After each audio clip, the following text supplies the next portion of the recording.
This পিসিতে যাব, দেখুন এখানে শুধুমাত্র এসএসডি দেখাচ্ছে। এখানে এই যে হার্ড ড্রাইভটি যুক্ত রয়েছে, হার্ড ড্রাইভটি কিন্তু শো করছে না, হার্ড ড্রাইভটি এখানে শো করছে না। তাহলে শাটডাউন করে দেব,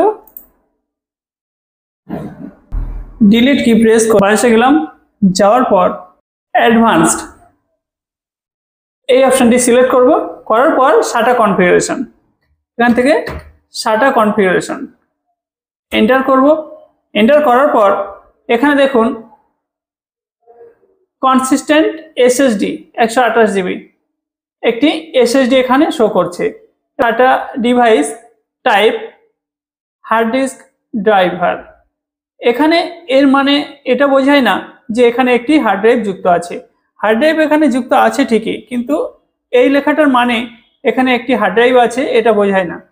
বোঝার জন্যে কিবোর্ড থেকে আমি স্কেপ করছি, এরপর এখানে যেতে হবে বুট অপশানে। বুট অপশানে যাওয়ার পর দেখুন বুট অপশান 1, এখানে শুধুমাত্র এসএসডি সাপোর্ট আছে। এখানে এই যে হার্ড ড্রাইভটি রয়েছে যুক্ত করা, এই হার্ড ড্রাইভটি কিন্তু কম্পিউটারে শো হচ্ছে না। শাটডাউন করে দিয়ে এই যে হার্ড ড্রাইভটি রয়েছে, হার্ড ড্রাইভের এই কেবল কানেকশনগুলো একবার খুলে লাগাতে হবে। প্রয়োজনে একটি ডেটা কেবল চেঞ্জ করে দেব।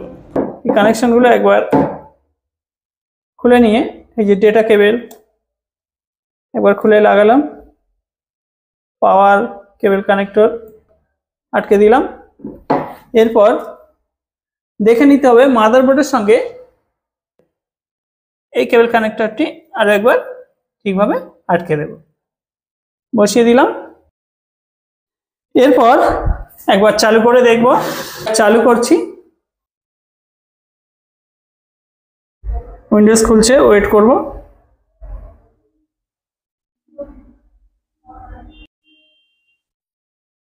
এখানে গিয়ে দিস পিসি,